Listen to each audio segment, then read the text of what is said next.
Counselor Minnesota, we can adjourn. And once we adjourn, we can continue whatever conversation you're engaged in. Please take your seats.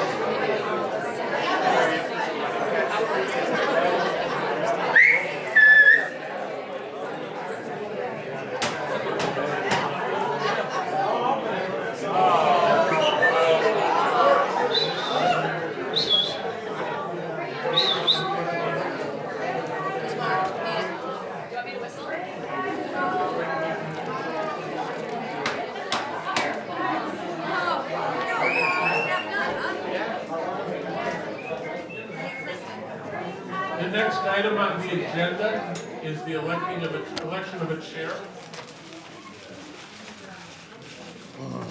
Before we begin, according to DFL rules, the affirmative action reminder needs to be read before any contested election. But since I don't know which elections are going to actually be contested, we're going to read it now. And that's the affirmative action statement.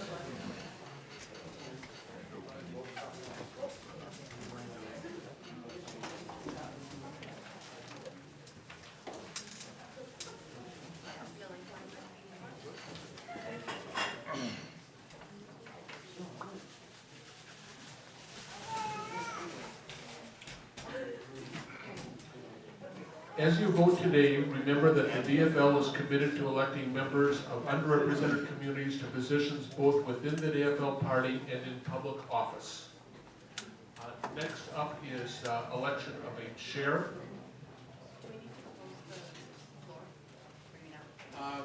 Not yet, only when we go into voting. The question was concerned freezing the floor, and we do that when we're actually doing the balloting. What we will do now is have nominations for chair, after which we will by a block draw among the candidates for making the presentations. And after the presentations, we go into the question and answer period that will last for up to 10 minutes, actually up to a little more than 10 minutes because everyone gets to answer the last question. And then we will immediately after that freeze the floor and go into the balloting. Now the way we set it up. I have a question. Yep. When can people withdraw from nominations? Well, first they have to formally be put into nominations. The candidates that submitted forms, I will ask each of them if they are indeed still want to be a candidate. For people who nominate themselves from the floor, we will assume that they're willing to serve. Thank you. Now, 3 people submitted their names for the office of chair, and I'm going to read them in the order they are on the slides. The first name in was Kristen Larson. Are you still a candidate? No. I was nominated by a friend. Okay. The next name was Aaron Klemps. Are you still a candidate? No. I want to thank Gwen for nominating me, but no. Okay. The next name was Betta Kamens. Are you still a candidate? Vita Conantus, yes. Thank you. Yeah, thanks. There's a certain bit of karma involved in that.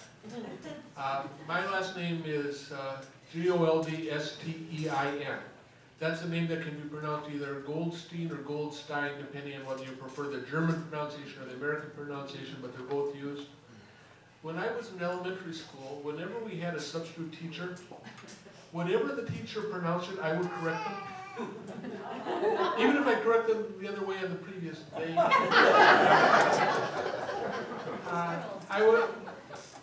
I was not a pleasant person. But in any case, there's a bit of karma. I tend to pronounce names wrong now, and so I apologize in perpetuity. We have one candidate. Are there any further nominations? Yes. I nominate Soren Sorensen for chair. Soren has been nominated. Soren, are you a candidate? I'll decline. Soren has declined. Are there any further nominations? Are there any further nominations? Are there any further nominations? I see none. I declare nominations to be closed. We only have one candidate. We do not need to use paper ballots. I just ask all in favor of electing our one remaining candidate as chair, say aye. Aye. Opposed? Congratulations.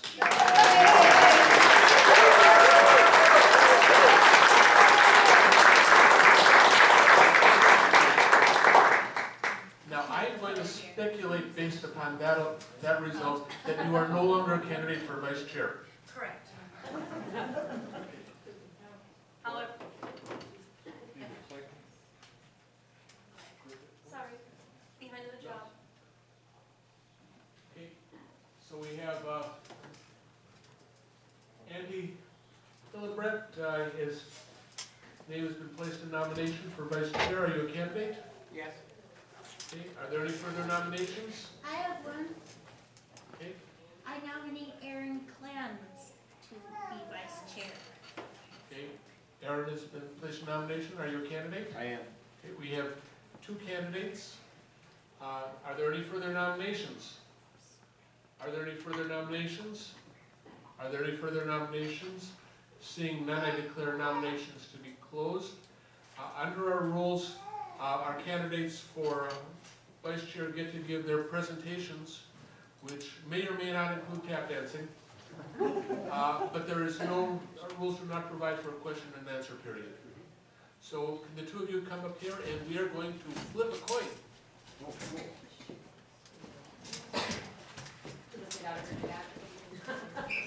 Well, I will ask you to confirm that this is a coin that has both a head and a tail.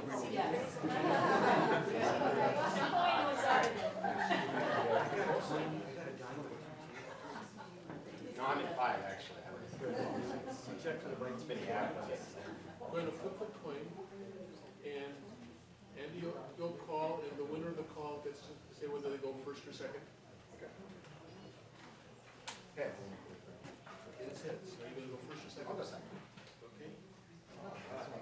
All I actually had to say, I haven't mentioned before. So, what I have to say. I see how this works. No. All right. My motives are totally pure, I swear. All right, I probably trust you. You care about the environment, you gotta be something like this. All right, well, you have 2 minutes. Okay, And you've got a timekeeper right there. and I'm gonna give you the 1, and then I'm gonna give you the 30, and then, She's holding on that long. And then Sean the last and one. I've never done this before, so, Well, she even has one that says applause in there. Oh, She's gonna tell everybody to applause for themselves, huh? no, it's just that candidates tend to stop when people are applauding for them. It's a good idea to get, way to get them up. All right. And show them the last slide. oh, Please stop, I'm bored. I need that one. You have 2 minutes and start timing when he says the first word. okay, okay, You ready? yes. All right. I'm Andy Hildrecht. I'm running for vice chair. Microphone? Sure. I'm not loud enough? No. All right, fine. All right, I'm Andy Hildrecht. I'm running for vice chair.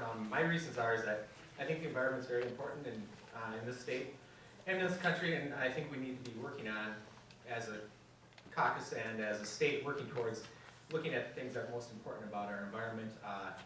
We have a lot of misconceptions about stuff. I mean, I watch trucks drive by all the time saying natural gas, environmentally friendly. The last time I checked, fracking was not environmentally friendly. We're using this terminology, and I think that we need to be pushing for people to start thinking more of what the net effect is.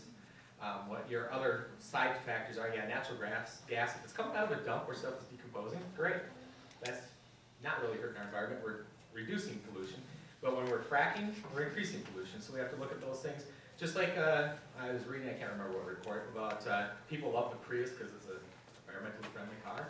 But actually my diesel truck out there is considered more efficient and cleaner when you take into the effects of manufacturing, mining, transportation of all the rare metals that are used in the batteries and those types of things. And I think we need to be looking into, as a group, we need to be taking these considerations of what other things, we look at the environment on one side and we forget about the cost of producing these other sides. So running your vehicle, yeah, Prius becomes more efficient over the years. That's one area. I do farming, and that's another big concern for me is chemical farming. versus natural farming. I do natural farming. I try to, since I was a kid, I've recycled everything that I can. You should come to my house sometime. If I have a plastic jar, I've probably used it about 35 times. Those types of things are very important. We need to get more recycling programs. I know we've got organic recycling coming up in a lot of areas. Those programs are great. My chickens don't need organic recycling because they get all my food and a lot of leftover produce. I actually reuse a lot of things. Thank you.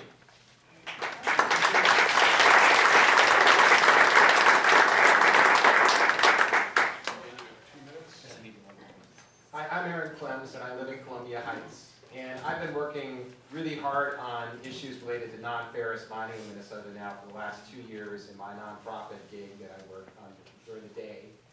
And what I've learned from watching the legislature and watching our elected officials is unless there is a strong reason why they feel a connection to an issue, they frequently forget about it when the final decisions are made. So right now, today at the Capitol, you've got legislators deciding on the budget. And the releases out today say that they're going to cut the environment budget by 24%.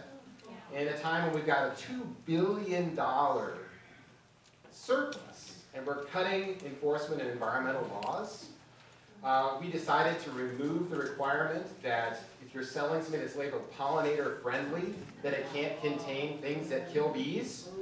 I mean, these are the kinds of things we're making, these are the decisions that get made when we go into the back room to decide things at the end of a legislative session.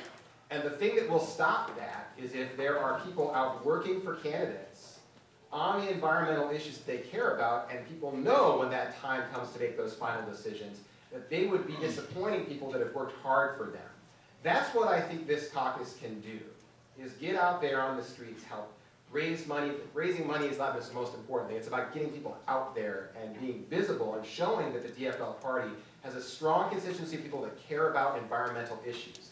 And that's why I'm so thrilled that there are 65 people here today. There's no other caucus in the DFL party that has that many active members. And we could be a force if we put that energy and effort toward the things that need to be done to make sure that when the final decisions get made in the legislature and everywhere else in Minnesota, that the environment is on the top of the list, not the thing that gets left out at the end. And so thank you for coming today, and I hope you'll support my candidacy for vice chair. So thank you.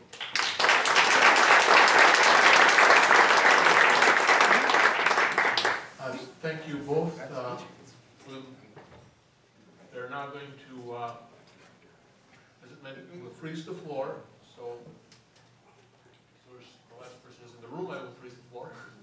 We are going to now pass out purple ballots. Can we identify who's not a member but just a observer today, so that I will know, and Ron will know not to give them a ballot? Well, the credentials do not have member or non-member on them. Can I ask, is there any person in this room who is not a member? Okay, we have one hand raised. She doesn't get a ballot. You want to join? And one in ours. And I am not a member. So Everyone else gets to vote. everyone else, it appears, will get to vote. Is there an age limit? Did he pay his dues? Our rules actually do not specify an age. Do have to be, I believe, at least 16 to be elected to an office. However, you do need to be able to sign your name on the back of the ballot. So we are anti-illiterate. Although some of the signatures I get, you kind of wonder. Again, you'll be receiving a ballot. Write down one of the two names on the list, and either first name or last name will work. First initial will not work. But I'd like to put the name of the candidate on one side, put your own name on the other side. We will arbitrarily decide that the one with your name is the back. And we will collect ballots. I think that actually is more confusing in the case of us. Because, we'll decide which side is which.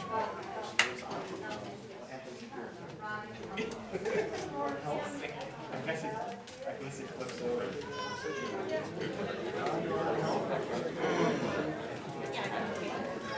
one of the things I get to do is appoint tellers.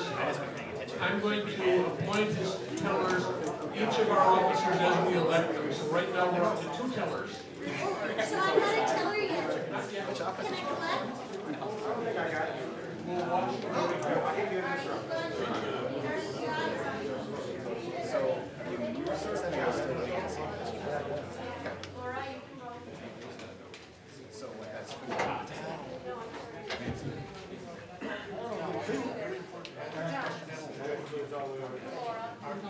Who doesn't have a ballot? Did you get a ballot?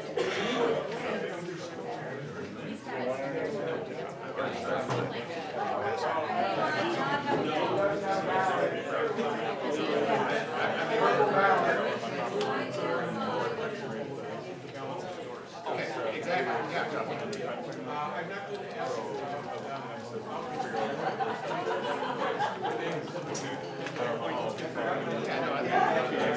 Treasurer, the next one.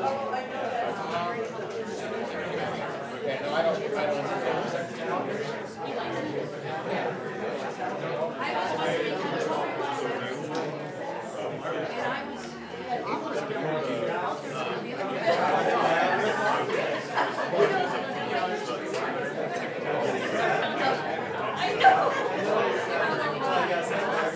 Get the real credit.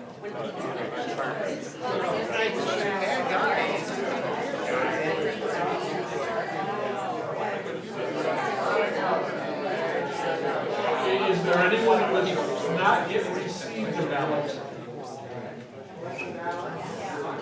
Okay, right now I'm just asking, is everyone who received the ballot? Now, is there anyone who hasn't still filled out that has not been selected? Only one? Paul, you have one? Does anyone other than the teller still have a ballot in their hands? I'm going to unfreeze the floor. Hang on. What? Laura. Any others? Any others? Okay, the teller has all of the ballots. I'm going to unfreeze the floor. The teller, and you as well, count the ballots for vice chair. I have asked each of the rules provide that we will hold each of the elections separately because someone may want to run for an office once they've elected. I've asked both of our candidates for vice chair if they're interested in either secretary or treasurer, and each is declined, so we can go on with those 2 elections. And we will then hold off or outreach officer until last, just in case, since we don't have any candidates, we might be able to convince somebody. Okay, so the next.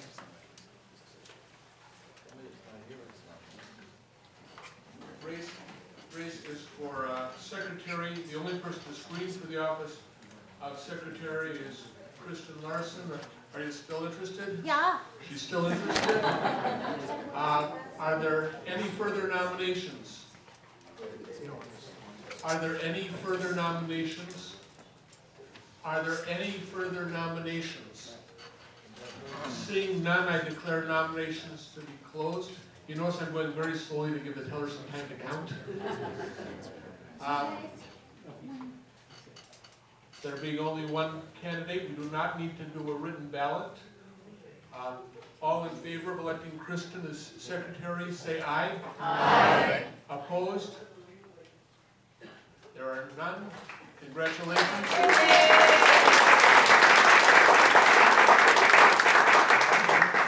You may now hand over the taking of the minutes to yourself. And you can now also help out as a teller for future races. Okay. Can we vote on the governor's budget? What? Can we vote on the governor's budget? We can vote, but no one will believe us. The next up is treasurer. We have only one candidate submitted a self-nomination. That was Lauren Sandoval. Are you still interested? Yes, sir.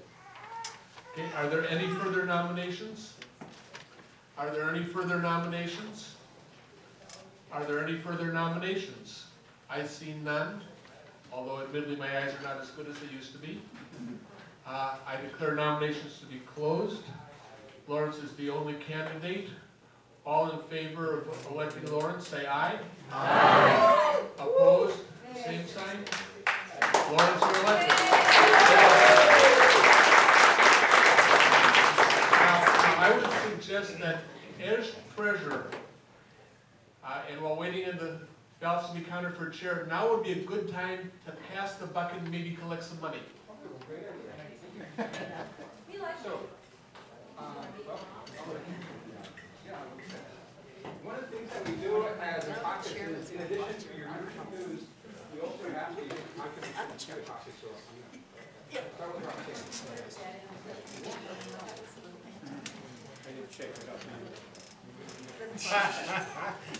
I still like to hear a speech.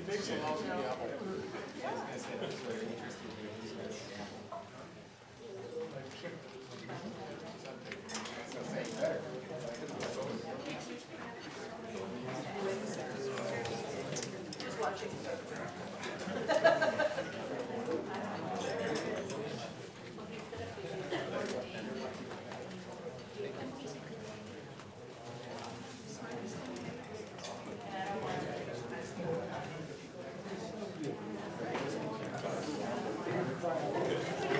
In my role as DFL party president,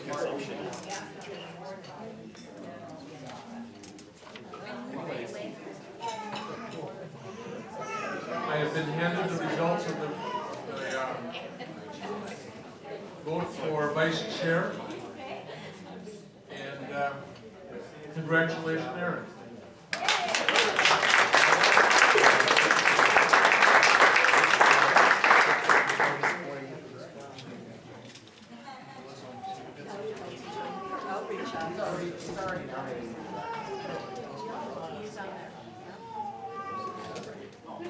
The next office up for election is outreach officer.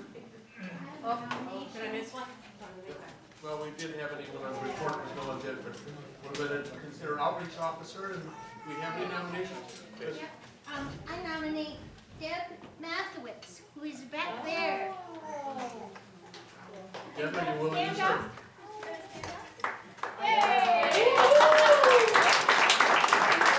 I'm definitely interested. I did it in my Senate district. And as some people know, I'm hoping to move to Moose Lake, and the only way I can keep doing outreach is if I find something like this. I believe in outreach. I believe in getting as many people's voice heard as possible. And at this point, all I'm doing is asking if you're willing to serve. I am. Yes. If there's more than one candidate, you'll be able to give a 2-minute speech. What I will do, though, in that case, is I will subtract 35 seconds from your time. You're tough. Oh, yeah. Are there any further nominations? Are there any further nominations? Are there any further nominations? I declare nominations to be closed. Deb is our only candidate. I don't know if that's. I have no idea how to spell it. That, how do you spell it? It's up here. I-O-W-E-T-Z. I should note, as we're working out spelling, is that no one is actually elected until their full contact information is in the hands of the secretary. All right. Because unless we can report who the officer is, we may never see them again. I've been in cases where that's happened, and so part of being elected is giving us your name and contact information. It's with an I. There's an O after the first I. That's a great vote. I-O-W-E-T-Z. Okay. You got tape? That's good enough. Nope, it's W-E-T-Z. Oh, sorry.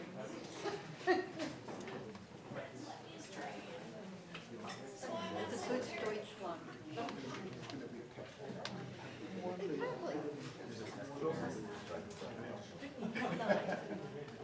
The spelling.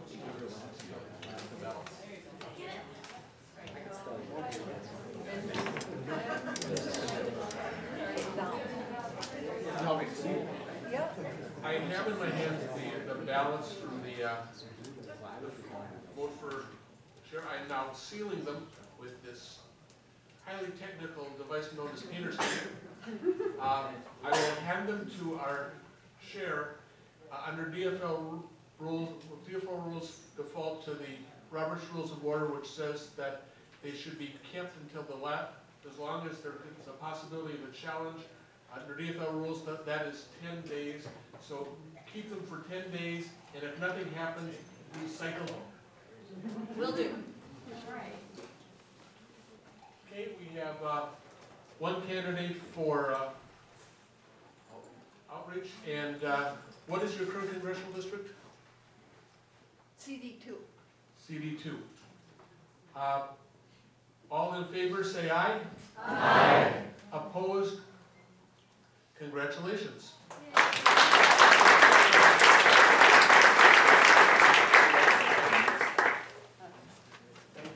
Now we go to member at large.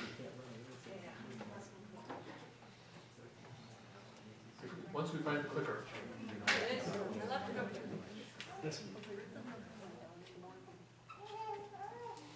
When do we find out if Aaron or Andy won? We did. We already announced Aaron did. Okay, thank you.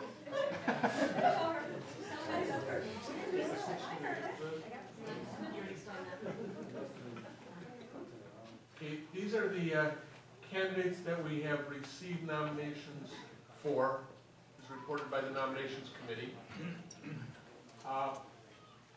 The rules provide, or the Constitution provides for up to 16 members at large, have to be elected in 1 year and half, and an odd year and half in an even year. It is unclear whether that means that half of the ones that we elect this year have to be for 1 year and half to 2 years. I'm going to interpret the rules as saying that the first 8 we elect will be elected to 2-year terms. The 9th through 16th will be elected to 1-year terms, and the 17th and beyond, congratulations.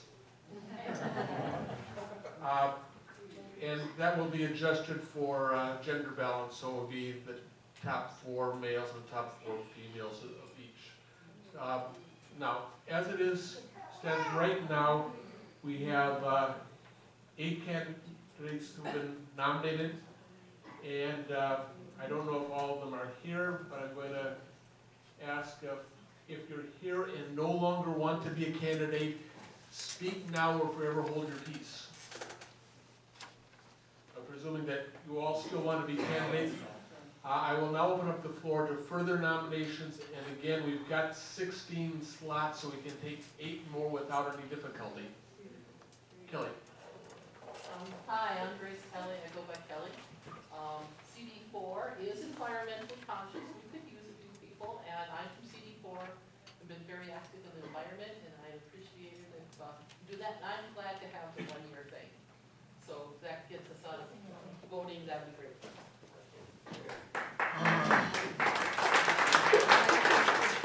And we'll get them all and then out of this slip.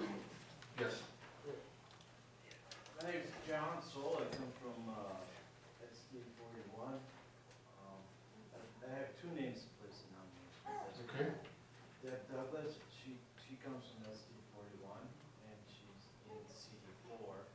And Marcus Mills, no relation to the candidate. Check that out. And he comes from my congressional district, CD5. Marcus Mills. I'll do the 1 year. Well, we also are supposed to try and balance by, at least make sure that each congressional district is represented, so there might be some reason to, but let's, Point of order, Mr. Chair. Would you kindly ask the people being nominated from the floor if they are willing to serve the 1-year term, subject to the balancing requirement that you just let's see how many nominations we have. If we have to go to a ballot anyways, I just as soon have the balloting do it. So I will ask the question after the nominations are closed. Question over there. So I got a couple back here when we're ready. Okay. I'm just gonna go clockwise. Yes. Yes, I'd like to nominate Barbara Mahone, and she is from Sally's